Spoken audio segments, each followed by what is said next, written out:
8h19 em Campos, já voltamos com o Folha no Ar ao vivo. Já choveu hoje de manhã aqui na área central, chuviscou, né?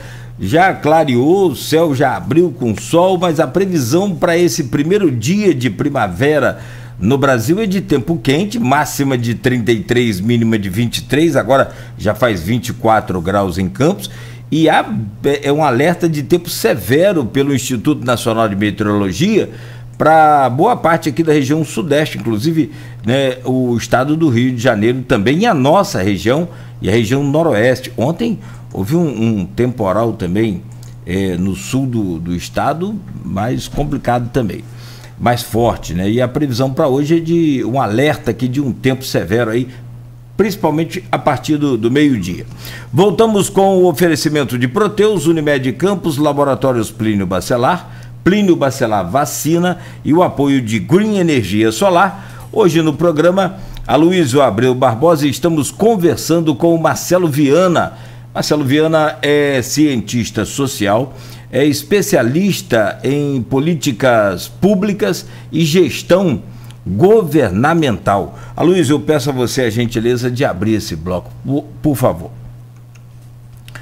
Vamos lá, Marcelo. Começa falando de eleição, né?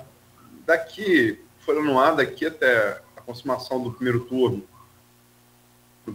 daqui a 2 domingos, vai ser basicamente o assunto, né, que está dominando não só a Folha FM, como penso que todas as mídias do Brasil, né? Eu vou começar falando de baixo para cima, disputa Alerj. Mas ainda com conexão no bloco anterior, eu vou fazer uma disputa particular que diz muito sobre o que a gente conversou no bloco anterior, sobre disputa local. Nós temos duas candidaturas à Alerj de Campos, que devem fazer uma disputa particular no preâmbulo para 2024, que é a disputa que envolve em Campos, não, veja bem, a votação em Campos, não a votação no resto do estado, entre Rodrigo Bacelar, né, que é candidato à reeleição, e outra candidatura à reeleição, essa já para o terceiro mandato, um eventual terceiro mandato, que é de Bruno Dauaire, que é parceiro, desde 2014, sua primeira eleição, de Vladimir Garotinho. Inclusive, o que você falou no bloco anterior, que o bloco dos garotinhos, né, ele ainda, se você falar em qualquer lugar do Brasil, a referência que vem à mente é Antônio Garotinho, mas Vladimir começa a ganhar corpo, é o prefeito, é quem ele tem mandato, e Vladimir, em 2014, para quem não se lembra, é bom a gente voltar um pouquinho, Vladimir quis ser candidato a deputado estadual em 2014. O pai não deixou, o pai não deu vaga a ele. Ele falou, é mesmo? Então eu vou apoiar Bruno Dauaire. E o pai Garotinho apoiou Geraldo Pudim e Vladimir Bruno Dauaire. Pudim não se elegeu, Bruno Dauaire se elegeu. Foi o primeiro, digamos assim, independência ou morte de Vladimir em relação ao pai. Essa coisa meio grega, né, de Sófocles, né, do Édipo Rei, né? Esse mito grego que o filho vai nascer, vai crescer, vai matar o pai e tomar seu lugar. Matar metaforicamente, né? Por óbvio. Mas como é que você vê essa disputa? Você é de Campos, está há muito tempo fora. Essa disputa particular, como preâmbulo de 2024, que, aliás, se deu na última eleição de 2018, entre Marcão, apoiado pelo então prefeito Rafael Diniz, e o próprio Vladimir, mas aí não para a Alerj, para a Câmara Federal, onde Vladimir se elegeu, Marcão acabou se elegendo suplente. Como é que você vê essa disputa particular para a Alerj, entre Rodrigo Bacelar e Bruno Dauaire, com apoio de Vladimir, como preâmbulo para 2024? Veja, essa eleição é um bom, Luiz, cabo de guerra, né? Você vai, vamos dizer assim, botar na mesa as suas cartas. E, de certa maneira, a eleição de Bruno e de Rodrigo parecem eleições certas, né? E o que vai chamar aí, vai ser o diferencial, vai ser o montante de votos conseguido, mostrando a força dessas duas famílias, né? No caso do prefeito Vladimir e do Rodrigo Bacelar, na política local. Eu acho que é uma espécie de senso de poder, né? A eleição vai te dar a fotografia da correlação de forças das duas famílias na política local e que é expressa exatamente pela votação de um candidato e de outro. É aquilo que você falou. Hoje, nós temos que reconhecer que é a família Garotinho, sim, mas nós temos aí um protagonismo crescente do Vladimir se afirmando enquanto político, né? E todo mundo com quem eu converso só faz referências positivas a ele nesse sentido, de que ele tem personalidade, de que ele é capaz de definir projetos, que ele tem posições e que tem até um estilo de fazer política diferenciada. E você chamou a atenção de que esse apoio a Bruno na eleição passada deu resultados. Muito provavelmente dará agora também. Veja, o Vladimir hoje está numa situação de poder à frente da prefeitura. Já o Rodrigo o desafio dele é conseguir um desempenho muito melhor do que ele obteve na eleição passada, mostrando que conseguiu traduzir as posições de poder dele no governo do Estado em voto. Que é isso que é fundamental. Qual é a moeda da política? A moeda da política é o voto. Então, essas votações vão mostrar o capital político desses dois principais líderes da cidade. Eu não sei como está nesse jogo, e se tem alguma posição, você poderia me esclarecer, Luísa, como está a família Viana, né? O próprio Caio, se ele está associado a algum candidato local, etc. e tal, porque isso também serviria para aferir qual será o eventual papel dele daqui a 2 anos, dependendo também dos resultados, não só dele para a Câmara Federal, mas de eventuais aliados na política local. Eu confesso que esses detalhes dessas alianças, tal, eu realmente não tenho domínio, como você sabe, eu vejo um pouco a política local a partir das lentes nacionais e também estadual. Não, eu até entrar em Caio, porque para Câmara Federal, né, seria a próxima pergunta, e ele é um candidato forte aqui, sobretudo com a impossibilidade jurídica de Garotinho vir, né? Uhum. Se Garotinho viesse, logicamente, até pelo grande quantidade de votos que tem, não só no norte, no noroeste fluminense, uma na região serrana, sobretudo na Baixada, que é muito populosa, e ele tem muito voto lá ainda, Garotinho seria, né, um nome considerado puro de 10 para... Chegou a lançar candidatura pela União, mas o TRE barrou, né? Barrou por conta da condenação de Chaquinho. E Caio Viana, a partir daí, que já era um nome considerado, como o Nogueira bem disse no bloco passado, pelo bom desempenho que teve em 2014. Nogueira está certo, aquela eleição ali, se tivesse mais uma semana ou 15 dias, e fala com alguém que acompanha ela de perto, o resultado seria outro, né? Seria outro, sim. Né? Naquele momento, fruto de uma aliança com o Rodrigo Neves, então ainda prefeito de Niterói, depois de eleger o seu sucessor lá em Niterói, no primeiro turno, o Axel Grael, que tem feito um bom governo também em Niterói. E Caio Viana, ele chegou em 2020, a gente virou 2019 para 2020 com o Rodrigo aliado a Caio Viana. Uhum. A perspectiva era essa, a gente entrou no ano eleitoral com a aliança dos dois. Houve uma ruptura, né? O Rodrigo queria impor o vice e o presidente da Câmara. E o Caio sartou fora, porque se você negocia o vice-presidente da Câmara, você está negociando sua cabeça depois, né? Por óbvio. E há quem diga, como o Nogueira frisou, em relação à eleição passada, que se essa aliança não é encerrada, também o resultado seria outro, né?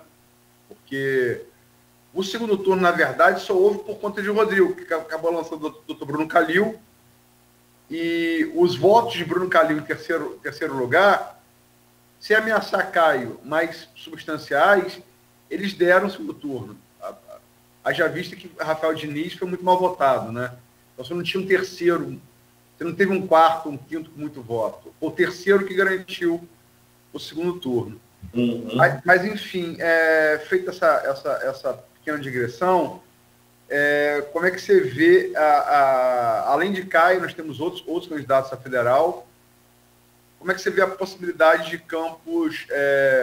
porque, veja bem, a gente saiu de 2020 com 4 deputados estaduais, Rodrigo, Bruno, João Peixoto e Gil Viana. A Covid matou, infelizmente, João Peixoto e Gil Viana, eles implementaram nossa bancada, e saímos para a Câmara Federal, em 2020, com 2 nomes eleitos, a saber, Vladimir e Clarissa, que, embora tenha domicílio eleitoral no Rio, é de Campos, faz aí como você, né? Está fora, mas é daqui, e Marcão como suplente. Você acha que a gente voltando na pergunta anterior e complementando agora para a Câmara, quantos deputados você acha que Campos e região podem fazer, a Alerj e a Federal? Aí, com Caio Viana na conta. Olha, confesso a você que eu tenho muita dificuldade de fazer esse cálculo. Veja, a verdade é que o eleitor, até o momento, nem parou para pensar ainda em quem vai votar para deputado federal ou estadual. E, portanto, as pesquisas que surgem em relação a cargos proporcionais são sempre muito frágeis. Em grande parte, esses eleitos serão puxados em função da votação majoritária. É de se supor que, considerando, então, o impacto das disputas majoritárias nas eleições e a tradição das famílias, é de se supor que você consiga reproduzir, em parte, o resultado da eleição passada. Mas se a memória não me traz, a própria eleição de Clarissa como deputada na eleição passada, o Vladimir foi tranquila a eleição dele, a de Clarissa dependeu de uma impugnação em relação à candidatura de Quaquá, que estava com problemas na justiça eleitoral, e foi exatamente a impugnação daqueles votos do PT que evitou que o PT tivesse uma segunda cadeira na Câmara Federal pelo Rio de Janeiro e abriu o espaço para que Clarissa entrasse. Então, ali você já viu que houve alguma dificuldade em relação a colocar esses 2 representantes da cidade lá.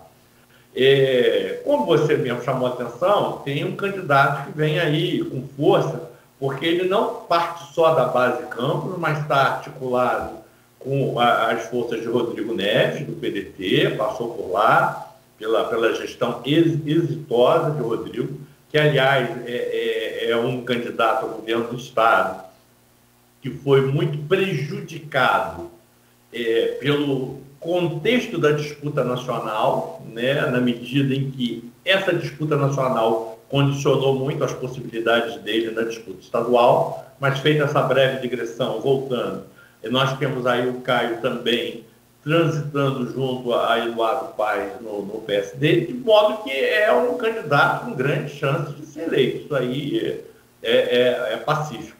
Agora, também as vinculações dos candidatos com os grupos políticos locais nessa disputa vai ter o mesmo efeito de censo do poder que a votação para deputados estaduais, para a gente poder avaliar quanta munição política tem cada um desses grupos.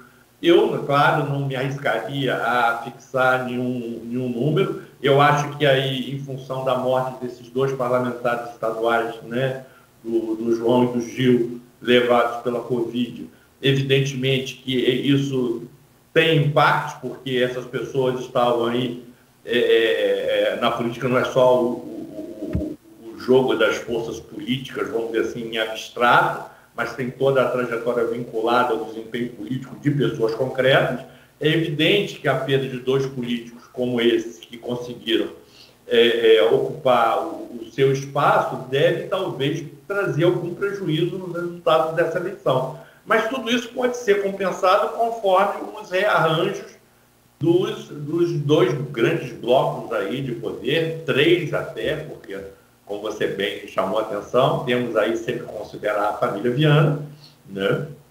esses blocos nós teremos que ver até que ponto eles vão conseguir reproduzir as forças ou ampliar as forças mostradas na eleição passada. É muito difícil prever, mas eu acho que, na média, não deve haver grandes alterações na representação, na Assembleia Legislativa no que diz respeito ao interior do Estado. Eu acho que deve ter muita composição em relação, muita mudança de composição em relação aos representantes da capital, médio ali em relação à Baixada. Eu acho que o interior, né, eu acho que as forças vão manter mais ou menos as posições que tinham e que tem na Assembleia Legislativa hoje. Eu não vejo um cenário, em princípio, veja, há um cenário que pode implicar grandes renovações, uma grande renovação de nomes, né? Mas essa grande renovação se dará mais na capital do que no interior e na Baixada. E na Baixada e no interior, essas grandes famílias políticas devem reafirmar o seu cacife eleitoral. Viu?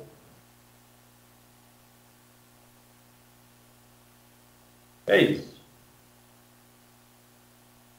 Desculpa, eu estava com o áudio fechado, desculpa. Passou um cachorro latindo aqui, então não fechei o áudio. Mas vamos partir agora, vamos continuar na eleição legislativa, mas vamos sair da proporcional, vamos entrar na eleição legislativa majoritária, que é o Senado. Você gosta de futebol, Marcelo? Eu nem sei. Você gosta de futebol? Eu acompanho o básico, já fui mais entusiasmado, mas hoje olha a distância, vamos dizer assim. É mais ou menos em relação à política, né? Hoje eu sou menos torcedor e mais cientista, já não me deixo levar por muitas paixões. Em relação ao futebol, é um pouco assim. As paixões passaram e continua havendo aquele interesse em acompanhar os times de predileção. Qual é o seu time? Eu prefiro não me entregar aqui, viu? Para ninguém ficar me secando. Mas vamos lá. Romário foi um grande jogador, né? Para mim, foi um atacante que eu vi jogar, né? Eu não paro ímpar aí. Pelada de playground, paro ímpar. Van Basten, Cristiano Ronaldo, Klinsmann, Careca, Reinaldo e Ronaldo Fenômeno. Eu escolho o Romário, né? Atacante, eu nunca vi coisa igual. Não deu uma Copa do Mundo, foi fundamental uma Copa do Mundo do Brasil, 94. O Brasil já vinha há 24 anos sem ganhar um título, né? A minha geração e a sua, e a de Nogueira, nós estamos aqui na faixa de 50 anos. Nós ouvimos falar de Pelé, de Garrincha, mas não tínhamos visto. Nós vimos o Brasil campeão pela primeira vez com o Romário, né? Embora se destacar que Bebeto, Aldair, zagueiro, e Mauro Silva jogaram muito naquela Copa também. E o Romário tem a particularidade de ter jogado e ter sido ídolo dos 3 clubes mais populares do estado do Rio de Janeiro. Né? Por ordem onde o Romário passou, né? Vasco, Flamengo e Fluminense. E o Romário tem uma coisa, enquanto político, na transição aí para jogar de futebol para política, Romário, ele é a cara do Rio de Janeiro. Romário é aquele cara que mesmo cresceu no Morro do Jacarezinho, né? O que eu quero dizer com isso? Você pode olhar para um siciliano, ou para um Molon, ou para uma Clarissa e se identificar com eles, mas você não vai se espelhar neles. As classes C-DE do Rio de Janeiro olham para Romário e se veem em Romário. Ele é a cara do povo mais humilde do Rio de Janeiro, que é a grande maioria. Isso posto, Romário como jogador é aquela coisa. Romário, você tinha que ter uma marcação por zona e uma sobra. E assim mesmo era complicado, né? E aí você ia para o lado direito, você tem o zagueiro central e o lateral direito. Vai para o lado esquerdo, você tem o quarto zagueiro e tem o lateral esquerdo. E ali você ficava, uma na marcação e uma na sobra. Os 2 zagueiros do lado direito, a saber, Clarissa e Daniel Silveira, bateram cabeça um com o outro. E os 2 zagueiros do lado esquerdo, a saber, Molon e Siciliano, bateram cabeça um com o outro. O baixinho pegou E todas as pesquisas demonstram que pegou a bola rolando e aí é peixe, aí é com ele mesmo. Você acha que tem jeito de dar alguma coisa nessa eleição ao Senado que não seja Romário, a reeleição de Romário? Olha, se a gente considerá-lo, primeiro eu gostei muito das suas figuras de linguagem aí para comparar essa política agora da nossa conjuntura com um grande jogo de futebol. Mas difícil, viu, pensar que o Romário não vai emplacar. E é interessante, porque o Romário, na primeira eleição, lá atrás para o Senado, o Romário estava no PSB e se elegeu numa articulação com o então candidato a governador Lindenberg Faria. Quer dizer, ele estava exatamente no polo oposto da política estadual, pelo menos do ponto de vista da legenda partidária e das articulações políticas. E agora ele vem numa articulação totalmente diferente da articulação passada. Em ambos os casos, ele vem numa situação de favoritismo, né? Agora eu acho que mais ainda por conta da confusão entre os seus adversários. As pesquisas têm apontado, basicamente, a maioria delas, por uma vantagem folgada, né, do Romário. Há uma ou outra que apresenta ali distâncias menores e tal, mas se a gente considerar, fizer um consolidado das pesquisas, elas são mais favoráveis ao Romário. E é isso, o Romário fala com o imaginário dessa população, né? Por ser como ela e por ter brilhado como ele brilhou, né? Então, há uma dupla identidade. Você se identifica com o ídolo, né, que se destacou, como você bem disse, no futebol da nossa geração, e há essa identificação social. E eu acho que o Romário consegue trabalhar muito bem isso. E num contexto que ele ficou sem ninguém para marcá-lo. A verdade é essa, ele está sem marcação. No campo lá do Molon e do Siciliano, o que nós temos claramente são personagens com perfis muito diferenciados em relação aos seus papéis no jogo da política estadual, ainda que tenha estado até outro dia no mesmo partido, né? O Molon estava no PT, foi líder da Dilma na Câmara Federal e tal, até outro dia. Então, você tem esses rearranjos, mas eles estavam lá juntos até outro dia, no mesmo partido. Hoje estão no campo geral dentro da mesma coalizão, mas claramente eles têm estilos, formas, eleitorados muito diferentes. É evidente a força de Molon na capital, né, aqui no Rio, junto a setores de classe média, no mundo artístico, ele tem conseguido apoio de peso, Anitta, Caetano, né?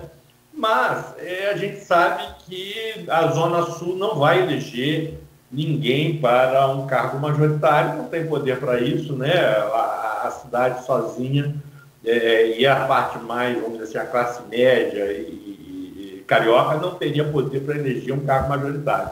De modo que o Molon seria um candidato a deputado com muita chance, né, de ter uma boa votação. Teve uma votação expressiva na eleição passada, se não me engano, teve mais de 200 mil votos, o que é uma votação muito expressiva, esteve ali entre os candidatos mais votados, já no PSB, e agora eu acho que fica muito mais difícil para ele conseguir tirar a vaga do Romário. Isso aí, mesmo os eleitores do Molon reconhecem isso, a gente conversa com as pessoas, tem essa consciência de dificuldade. O outro aspecto é o do André Siciliano, que faz política em outra frequência, inclusive, que chama atenção, são as boas relações que o André manteve enquanto presidente da Alerj com o grupo político de Cláudio Castro e, de certa maneira, agiu ali no sentido de viabilizar a governabilidade estadual, né? Teve uma proximidade grande com o governador, e vive uma política que é uma política diferenciada da política da Zona Sul. Eu não sei até que ponto esses vínculos múltiplos de André Siciliano ainda poderão favorecê-lo na reta final de campanha. Porque, como nós sabemos, a mobilização do imaginário popular é sempre puxada pelos candidatos ao governo do Estado e principalmente ao presidente da República, né? Esses que mobilizam. E depois há um efeito de empuxo, né? E eu não sei até que ponto o Siciliano pode ter aí benefícios vindo tanto daqueles que apoiam o Lula, principalmente no eleitorado de Baixada e do interior, e de eleitores vinculados a Cláudio Castro. Mas ainda assim, mesmo que haja alguma surpresa, é muito pouco provável hoje, pelo que as pesquisas estão apontando, que ele possa emplacar ou superar mesmo o Molon. No outro campo, nós temos a Clarissa, que, vamos dizer assim, afunilou muito o seu discurso para um eleitorado mais religioso, mais evangélico. E aí também eu acho que é um discurso que seria muito interessante para ela em concorrendo a um cargo proporcional, mas acaba afunilando quando você está concorrendo a um cargo majoritário. Cria resistência aí de vários segmentos da população. O Daniel é aquilo que a gente já sabe, né? Seria o bolsonarismo raiz, mas a situação dele na justiça eleitoral é praticamente inviável, né? Eu não sei aí ainda por que ele está nessa disputa, talvez marcando posição, mas a gente sabe que não é um voto para valer, ele é um não candidato do ponto de vista da nossa legislação, né? Isso aí eu acho que é praticamente pacífico. Então, eu diria que é esse o quadro que nós temos e vai ser difícil tirar essa vaga do Baixinho, ainda que lá atrás parecesse remota a chance de reeleição do Romário. Como eu te disse, política como nuvens, como os demais campos, os possíveis adversários se embaralharam e se atrapalharam, deixaram o caminho aberto para que o Romário pudesse explorar esse vínculo, né, simbólico que ele tem com a população, pela origem e pela condição de grande ídolo de futebol da nossa geração. Vamos partir para o governo do Estado. A gente tem, no Estado do Rio de Janeiro, uma eleição influenciada pela disputa nacional, mas é distinta dela. Ela tem uma semelhança, guarda uma semelhança com a eleição nacional e guarda uma distinção. Qual é a semelhança? Todas as pesquisas apontam uma eleição polarizada entre o governo do Cláudio Castro e o deputado federal Marcelo Freixo. E qual é a distinção? Embora polarizada, ela não está cristalizada como está a eleição a presidente. Se você olhar na espontânea, você tem mais de 60% em todas as pesquisas, na espontânea, indecisos. Ao passo que essa eleição presidencial, ela tem a singularidade entre todas as anteriores, desde 19, em 2 turnos, né, de ser eleição com menor diferença, quase irrisória, de espontânea para estimulada. É uma eleição quando o voto está muito cristalizado, né? Mas vamos primeiro a governador. Você acha que é isso mesmo? É Castro e Freixo, segundo turno? Ao mesmo tempo, só para fazer a última informação para a pergunta, Castro, a gente teve pesquisas mais recentes, a Quest, a IPEC e Datafolha, né? IPEC essa semana e Quest e Datafolha na semana passada. E revelam que talvez essas denúncias do CEPERJ, outras denúncias de corrupção, estejam começando a fazer algum efeito em Cláudio Castro, né? E a diferença dele para Freixo, que chegou a ameaçar abrir, ela voltou um pouquinho para margem de erro, a depender do instituto. Como é que você vê, Marcelo? Veja só, nós aí tínhamos aí 3 candidatos com bastante, vamos dizer assim, lastro para disputar esse governo do Estado. Eu queria aqui reconhecer que o Rodrigo Neves, ele foi um pouco, vamos dizer assim, ele tem toda uma trajetória política, o desempenho em Niterói, na gestão municipal, fez sucessor, mas ele acabou sendo pego numa armadilha da conjuntura.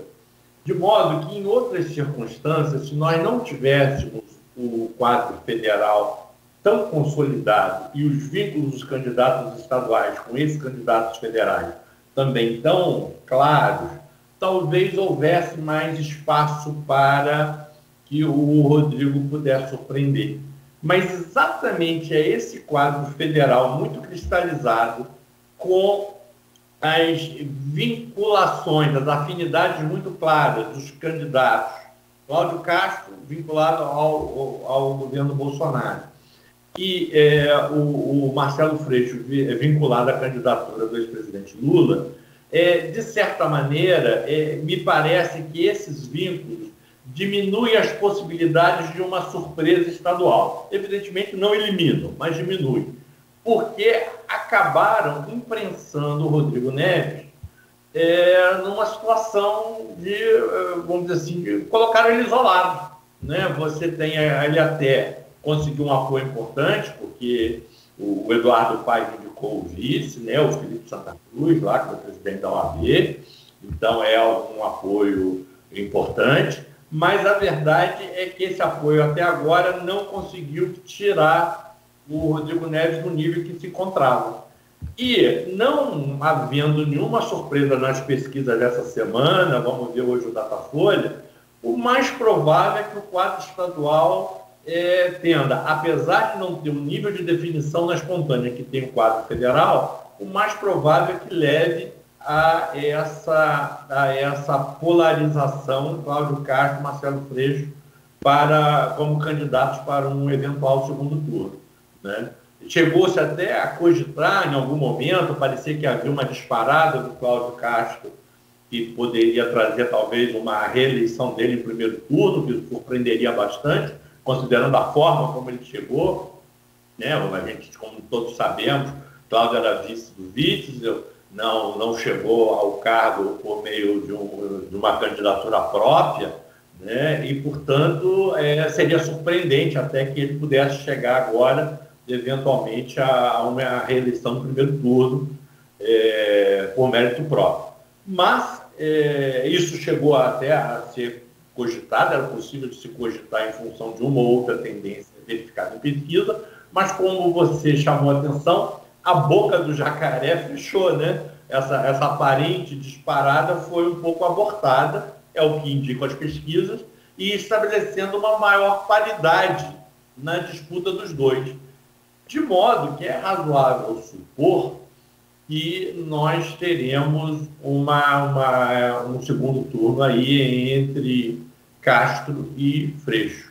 E aí o Rodrigo Neves passa a ter um papel importante, junto com o Eduardo Paes, no sentido da definição do que será o resultado dessa eleição no segundo turno. Então, eu acho que aí eles podem, tanto Paes quanto Freixo, se cacifarem, e Neves se cacifarem para até se credenciarem para posições de um eventual governo Freixo, que parece que seria a tendência deles se alinharem com o Freixo.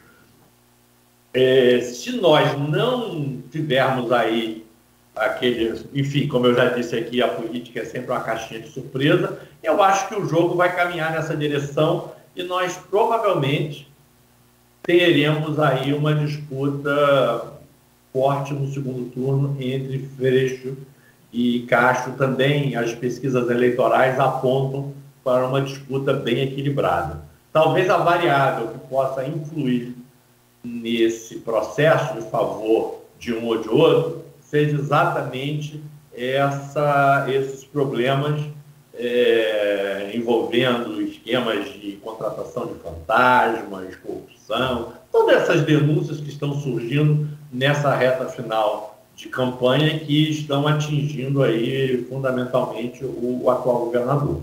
Então, eu se tivesse que sintetizar isso tudo que eu disse aqui, caminhamos para uma disputa Freixo-Castro, o elemento corrupção pode ser decisivo na definição de um segundo turno, né, mostrando os possíveis tetos e limites de um dos candidatos, e o alinhamento esperado de Eduardo Paes e Rodrigo Neves com uma das candidaturas. Esses serão os elementos que eu acho que tendem a definir essa eleição.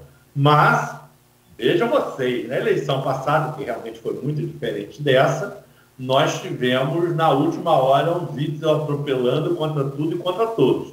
Então, surpresas podem acontecer decorrentes aí daquele imponderável, né? Esse imponderável nunca pode ser afastado. Mas não há ainda nada no cenário que possa indicar que nós fujamos. Exatamente por causa desse congelamento da disputa federal. Eu acho que a disputa federal está bem congelada, o jogo federal está muito decidido, e hoje o que vai acontecer no nível federal também está dependendo de uma certa onda que se vê na sociedade, né, de setores artísticos, de classe média, formadores de opinião, em relação a um voto útil nesse primeiro turno da eleição em favor do candidato. E isso é outro elemento que pode também trazer surpresas na reta final da campanha. Eu diria que esse é o quadro. Essa campanha, ao contrário do anterior, há um analista de política conhecido, Alberto Carlos Almeida, que diz que essa campanha, pelo menos no nível federal, tem sido extremamente monótona, né? Pelo menos até o momento. Todos os atores estão aí já desde o início do ano, mais ou menos nas posições esperadas, e houve uma ou outra oscilação, uma outra variação, mas acabaram voltando ao patamar médio que se encontravam lá atrás. Vamos ver como fica agora essa reta final. A verdade é que essas inseguranças, o problema da violência política, essa interferência... Me permita fazer transição, a gente vai... Pois não, desculpa, eu já estava pulando para o quadro. Não, eu quero pular mesmo, até porque a gente não vai fazer intervalo, a gente vai direto quanto do horário, né? A gente passa um pouco estourado. Eleição a presidente, né? Como se falou, a verdade, se você olhar as pesquisas, é uma eleição sem surpresa. Não vou dizer monótona, mas vou dizer sem surpresas, né? Não tem surpresa nessa eleição. Até aqui, né? Salvar que temos 10 dias ainda, e a surpresa, como você lembrou o Witzel em 2018, ela superou entre quinta e domingo. Quinta, sexta, sábado e domingo. Foi 4 dias, né? Então, se acontecer uma vez, vai acontecer de novo. Embora não seja essa a tendência de hoje. Você citou muito Magalhães Pinto, né, da questão da mutabilidade da política, né? Você olha de uma maneira, olha do dia está de outra. Mas essa eleição, desde que você falou isso, me lembra mais outro teórico. Teórico militar, né? Mas ele fazia muita analogia com política, né? Que é o von Clausewitz, o prussiano, né? Hoje alemão, né? E ele dizia sempre que a guerra é a política por outros meios, né? E quando você falou da tensão, né? Você tem 2 petistas mortos por bolsonaristas, um a tiros em Foz do Iguaçu, no Paraná, outro a facada e machadada,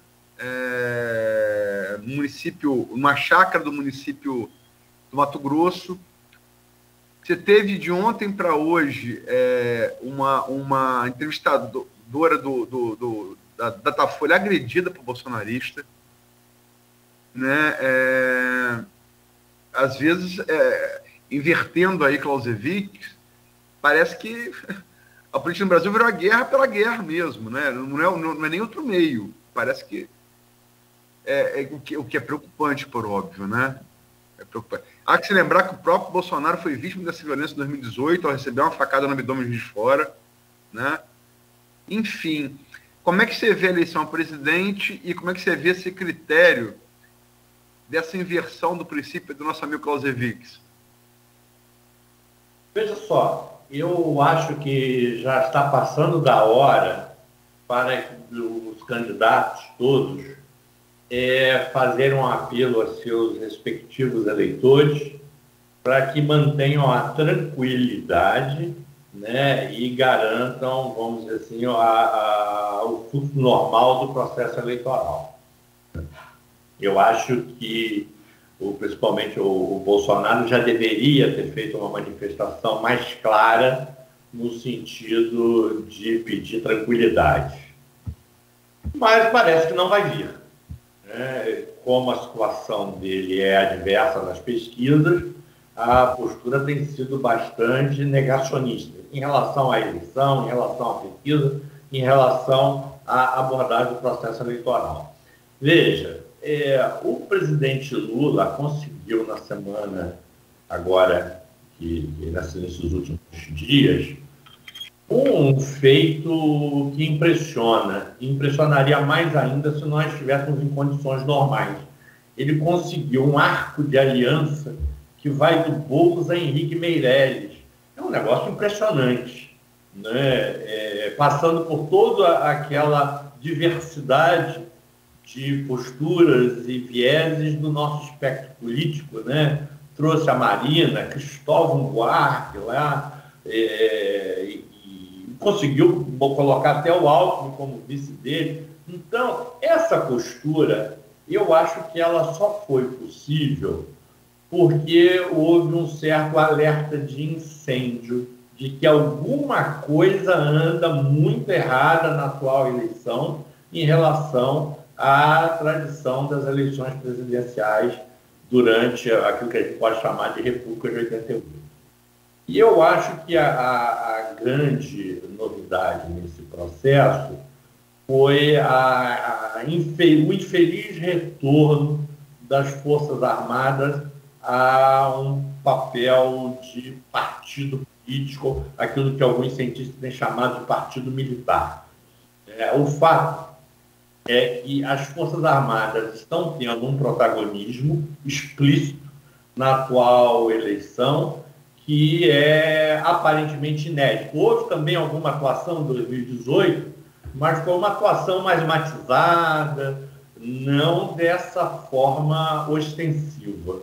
O que faz crer que essa eleição um pouco repete aquele ambiente de arena MDB, na época o PMDB, MDB-PMDB, do fim do regime militar. E mais ainda a gente fica surpreso quando um ex-presidente como Temer, independentemente de qualquer juízo que se possa fazer dele como político, como administrador, mas sem dúvida um quadro experiente da política nacional, pede uma anistia geral que repita no Brasil um processo de concertação e de acordo nacional similar àquele da Espanha saindo do franquismo. Veja, é uma leitura para alguém na posição dele, né, de liderança de um partido tradicional da política brasileira, de que nós estamos enfrentando os dilemas de uma transição de um regime ditatorial para a democracia, é uma leitura que deve ser considerada com atenção. E talvez essa peculiaridade dessa eleição seja exatamente esse elemento plebiscitário, né? E que favorece, inclusive, uma eventual surpresa no resultado do primeiro turno de uma eventual vitória do ex-presidente Lula, ainda no primeiro turno, por conta desse alinhamento recente das diversas forças que se põem no chamado campo democrático. Tanto maior esse alinhamento, quanto mais há interferências indevidas das Forças Armadas no processo eleitoral e há uma certa disseminação dessa violência política vindo de um polo. Tem que deixar claro, a violência está vindo hoje de um polo da política contra o outro.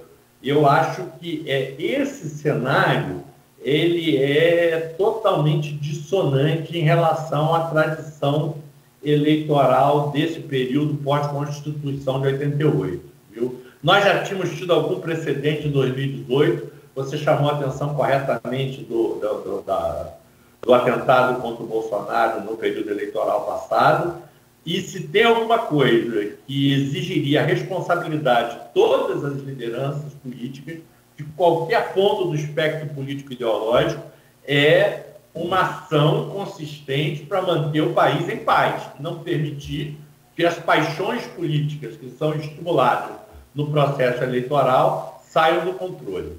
E aí eu acho que a classe política já, de certa maneira, percebeu que tem esse desafio e é preciso também que outros atores que ganharam proeminência no processo político ajam de modo responsável.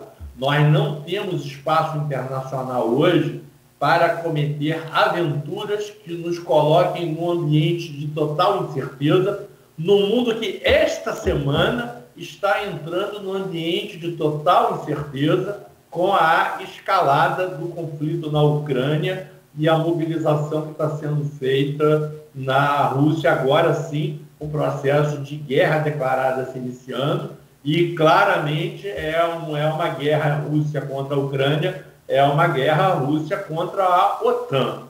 E isso nos coloca num ambiente internacional minadíssimo, perigosíssimo, e nós não vamos poder estar, nós não podemos nos dar o luxo de nos comportarmos de modo, vamos dizer assim, insensato, num contexto internacional tão sensível como esse que nós estamos vivendo agora.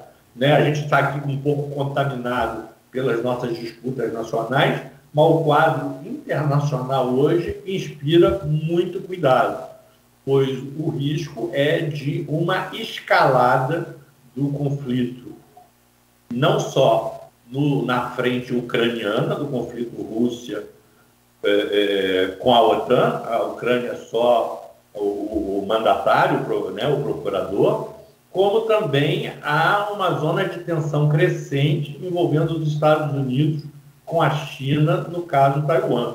Ontem, inclusive, eu vi um vídeo, uma entrevista do presidente Biden comentando que, sim, se houver alguma intervenção militar chinesa no caso de Taiwan, os Estados Unidos entrarão em defesa de Taiwan militarmente. Depois do Departamento de Estado, a Casa Branca, tal, a burocracia tentou botar um pouco de panos quentes.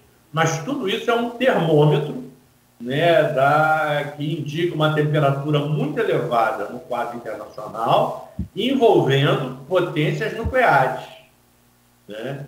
E o Brasil, que poderia estar aí, se tivesse com a casa em ordem, atuando como mediador, conciliador, hoje perdeu qualquer papel na política internacional, né? A gente hoje não está tendo respeito.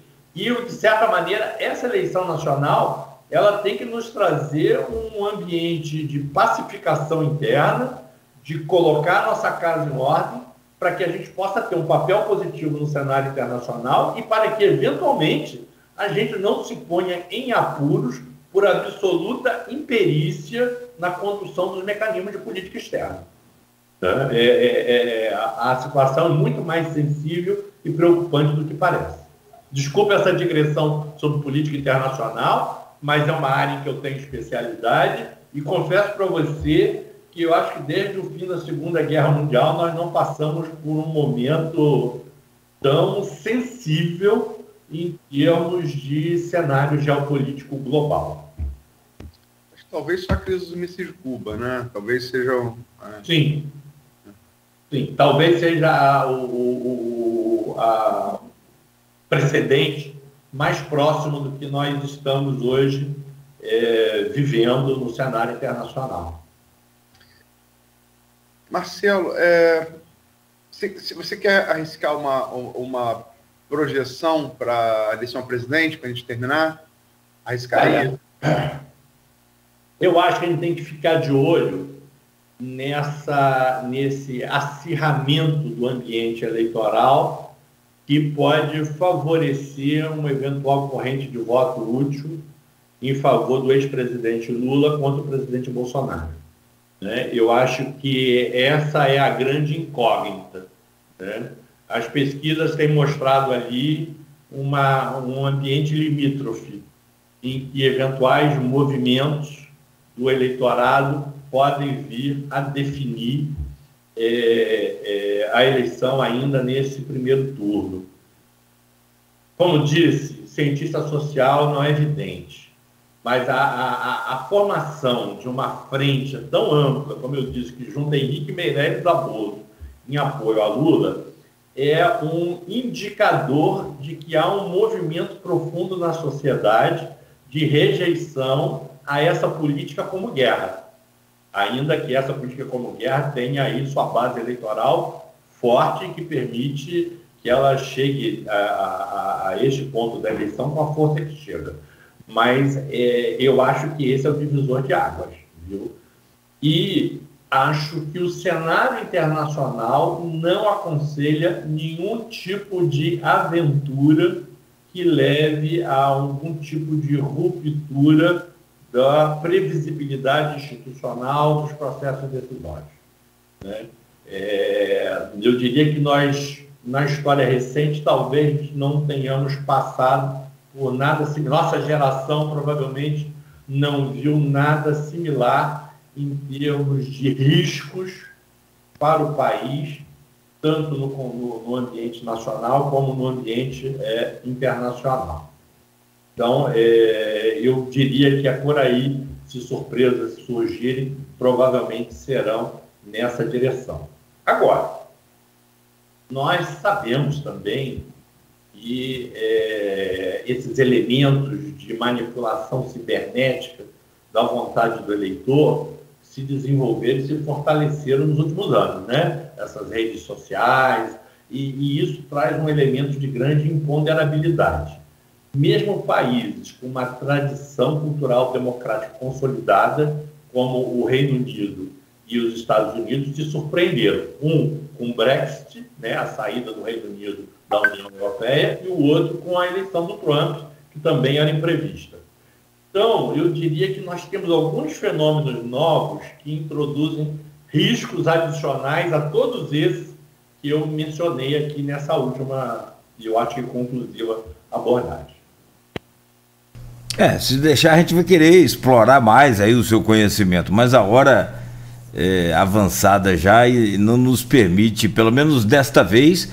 Mas como você disse mais cedo no programa, Marcelo, em outras oportunidades, até no pós-eleição, para a gente saber se as dúvidas mudaram tanto assim como o Magalhães Pinto sempre falou.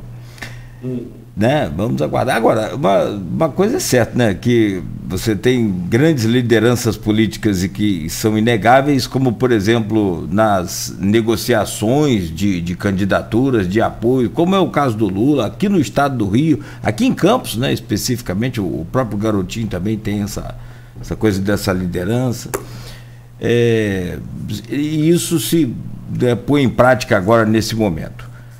Doutor, meu caro Marcelo Viana, muito obrigado pela sua presença aqui do Folha no Ar, nesta manhã. Agradeço aqui em nome de toda a equipe e, claro, evidente, fica sempre o convite para que retorne, para que volte, para que a gente possa aprender um pouco mais. Muito obrigado, meu amigo, um bom dia e sempre aí sucesso para você. Eu que agradeço, querido, essa oportunidade de estar com você, com a Luísa, de estar aqui na Folha. E, principalmente, agradeço aos ouvintes e telespectadores por essa oportunidade dessa conversa. Muito bom. Aloysio, obrigado também e peço para você se despedir aí do Marcelo Viana. Por favor. Agradecer pela entrevista. Essa loucura toda, Marcelo, fazer entrevista sobre... Você tem especialização em geopolítica, é um assunto qual eu gosto muito. Ver se a gente faz o Brasil estiver um pouco mais calmo, né? E se Deus quiser, Magalhães Pinto prevalecer sobre a Clausewitz, se Deus quiser, né? Política não é guerra. Política não é guerra. Política é a arte do contraditório, né? É a arte... Na definição aí poética de Vinícius, é a arte do encontro, embora haja tanto desencontro, né? Então, mas vamos deixar para a próxima aí, vai depender também do quadro internacional. E agradecer a você demais pela entrevista. Passamos pelas 3 esferas, né? Municipal, estadual e federal. E anunciar, Nogueira, que amanhã nós voltamos aqui, vamos pautar muito pesquisa eleitoral e vamos trazer 2 especialistas aqui, o empresário Murilo Diegues, que é colunista da Folha e foi diretor do Pro4, instituto que em 2016 antecipou a vitória de Rafael Diniz, né? Então tem um trabalho uma série histórica muito importante em 2016. E o William Passo, que é geógrafo com especialização em estatística, doutoral em estatística pelo IBGE, que é a grande referência em estatística, não só para o Brasil, como para a América Latina, né? Então, os dois vão estar aqui amanhã analisando essas pesquisas. E agradecer demais ao Marcelo aí, deixar uma próxima aí, se Putin não jogar atômica na Ucrânia também. Vamos torcer que Magalhães Pinto prevaleça. Sobre Clausewitz. Aí o que tem de... Obrigado, Marcelo. Obrigado a vocês. Forte abraço aí mais uma vez. Marcelo, muito obrigado. A você, Aloysio, também muito obrigado. Um bom dia. E a quem nos acompanhou até aqui, continue ligado na Folha FM, muita música a partir de agora e continua, claro, informação. E amanhã, a partir das 7h25, de volta com o Folha no Ar, oferecimento de Proteus, serviços de saúde e medicina ocupacional, qualidade certificada ISO 9001-2015, Unimed Campos, cuidar de você. Esse é o plano. Laboratórios Plínio Bacelar e Plínio Bacelar Vacina, com apoio de Green Energia Solar.